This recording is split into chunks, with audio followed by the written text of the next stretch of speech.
A merchant ship arrives in Genoa in October 1347. The crew is dying. Black swellings cover their necks and groins. They cough blood. The harbor master orders the ship away, but it is too late. Within days, the first Genoese fall ill. Within weeks, bodies are stacked in the streets. Within months, half the city is gone. Within 3 years, a third of Europe has disappeared. But here is what the chronicles rarely mention. While people were dying by the thousands, prices were collapsing. Not rising, collapsing. Grain that had cost 10 soldi per bushel in 1346 was selling for 3 soldi by 1349. Wine that had been scarce and expensive was being dumped in the streets. Cloth that had filled warehouses rotted unsold. Luxury goods sat untouched. The markets were flooded with everything because half the buyers were dead. For landlords, this was financial catastrophe. Rents plummeted. Entire villages were empty. Fields that had been cultivated for centuries grew wild. Land that had been the foundation of wealth became worthless because there was no one left to work it. The feudal economy, built entirely on extracting surplus from a dense peasant population, suddenly had no population to extract from. The lords were rich in titles and land, and poor in everything else. But for the survivors at the bottom, the plague was an economic revolution. Labor became scarce overnight. Wages doubled, then tripled, then quadrupled. A farmhand who had earned 2 pence a day in 1347 could demand 8 pence by 1350. A carpenter who had worked for pennies could name his price. Workers who had been legally bound to their land for generations discovered they could leave, walk to the next estate, and demand better terms. And landlords desperate to get their fields harvested paid. The landlords tried to resist.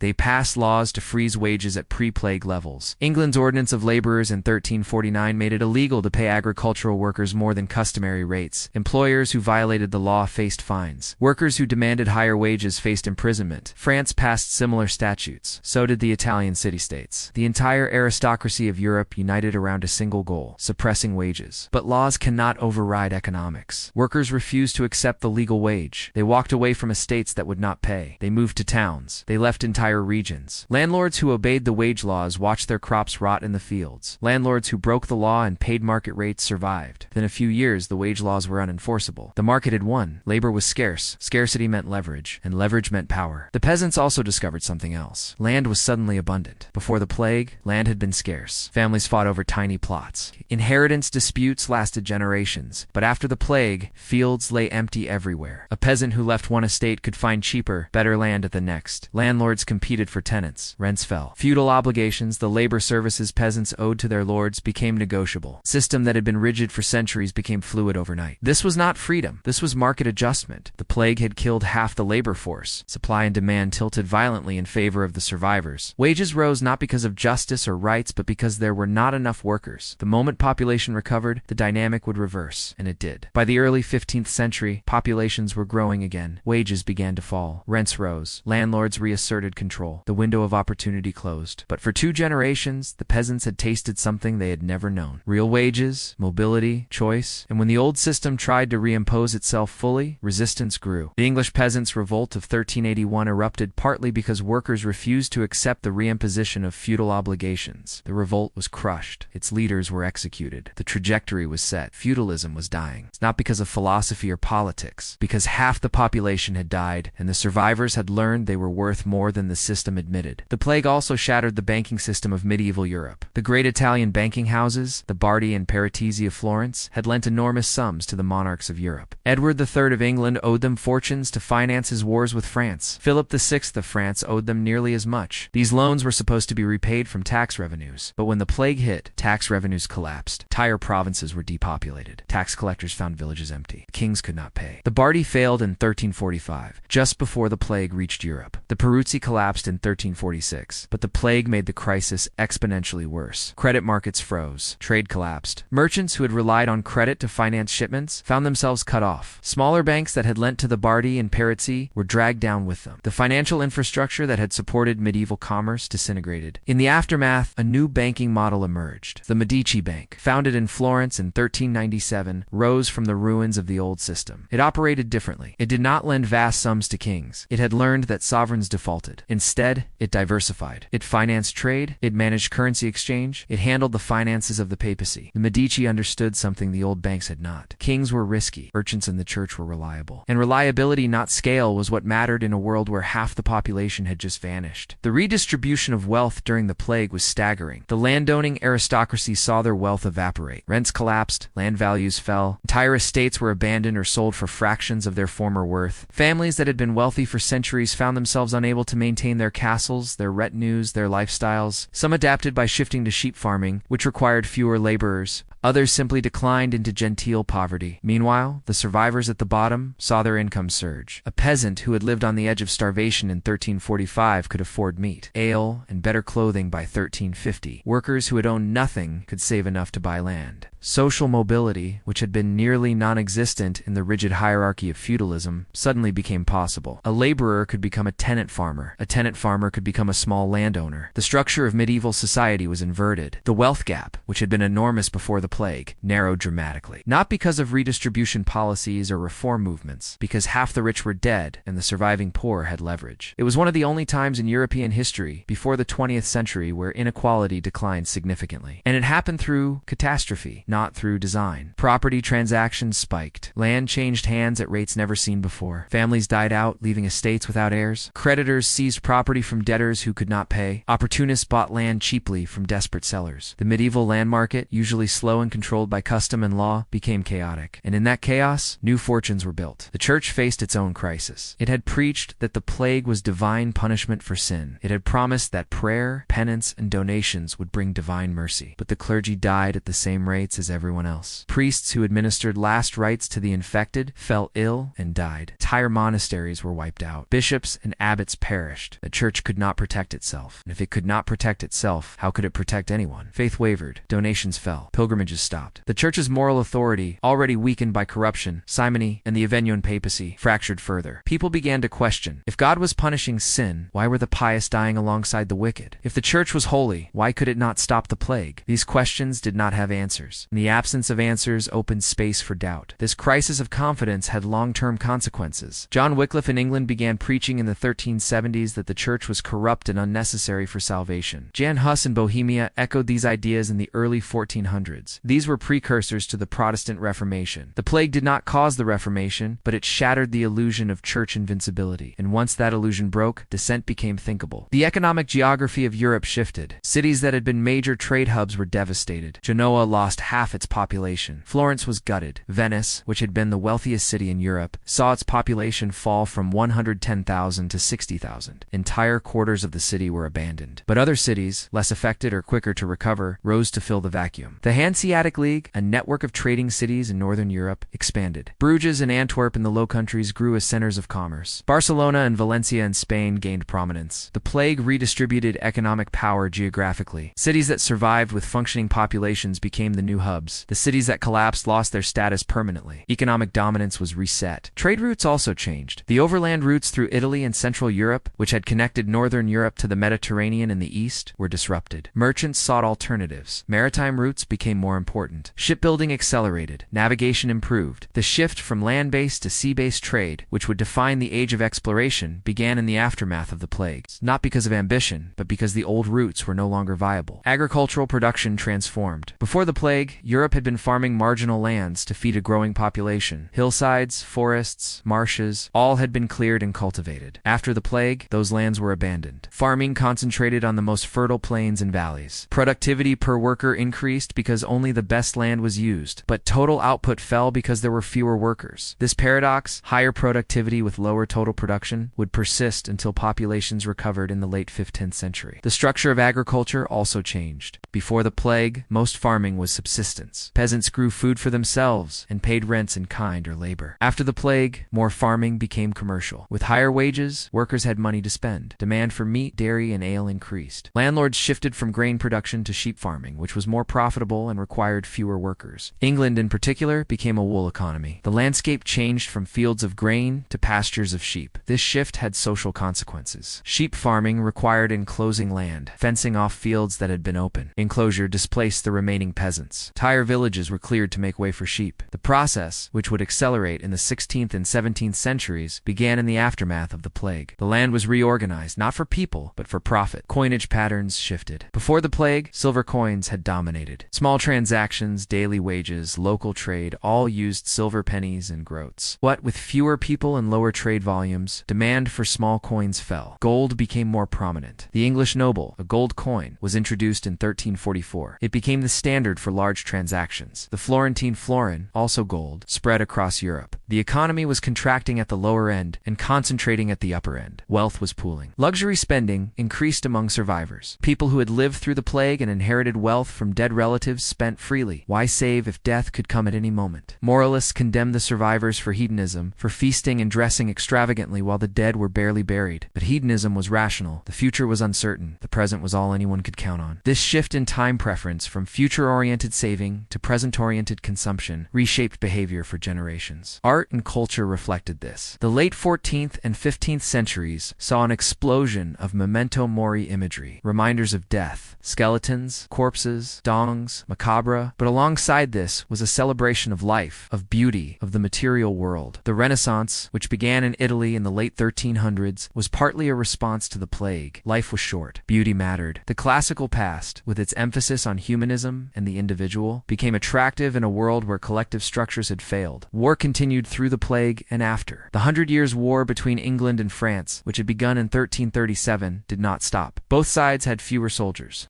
Battles became smaller, but the wars became more brutal. Soldiers who survived the plague were harder, more ruthless. Chivalric codes, which had restrained some of the worst violence, eroded. Mercenary companies, bands of soldiers who fought for pay, ravaged the countryside. They plundered, raped, burned. The plague had made life cheaper, and when life is cheap, violence is easy. These mercenary companies, the free companies in France, the condottieri in Italy, became a permanent feature of European warfare. They were economic actors. They sold violence. And in a world where states were weak and populations decimated, there was demand for violence. The companies grew rich. Their captains became lords. Some, like John Hawkwood in Italy, built small fortunes. War, always profitable for some, became even more so in the aftermath of the plague. Governments struggled to reassert control. Tax collection, always difficult, became nearly impossible. Entire villages were empty. Records were lost. Survivors hid assets or moved to avoid taxes. The state's capacity to extract revenue collapsed along with the population. Kings borrowed more to compensate, which deepened the banking crises. The cycle fed itself. Less revenue meant more borrowing. More borrowing meant higher interest and more defaults. More defaults meant less available credit. Less credit meant economic contraction. By 1400, Europe was smaller, poorer, and more fragmented than it had been in 1300. But it was also more dynamic. The rigid structures that had governed medieval life, feudalism, the church's monopoly, the old banking houses were either gone or weakened. Social mobility was possible. Workers had power temporarily at least. New trade routes were opening. New cities were rising. The plague had destroyed the old world. What replaced it would eventually become the Renaissance, the Reformation, the rise of nation-states, and early capitalism. But that transformation took centuries. The immediate aftermath was chaos. Wealth destroyed. Institutions collapsed. Populations traumatized. Survivors fought over scraps. In the wreckage, people tried to rebuild something that made sense. Some succeeded, most did not. The plague did not choose who survived. Survival was random. And randomness is not a foundation for order. The lesson, if there was one, was brutal. That systems built on extraction collapse when there is no one left to extract from. That labor has value, and scarcity reveals it. That death, on a large enough scale, is the most efficient redistributor of wealth in history. And that the structures people assume are permanent. Feudalism, the church, the banks, can vanish in a single generation when the population that sustained them disappears. A merchant ship leaves Genoa in 1352. The plague is over. The harbor is quiet now. Half the docks empty. The warehouses are full of goods no one needs. The fields beyond the city are returning to forest, and the survivors move through streets that are wider now, less crowded. There is space where there was none before, and in that space, something new is beginning. Something no one planned. Something built on the bones of half a continent. Ship sails west. The water is calm, and behind it, Europe is smaller, quieter, and irrevocably changed.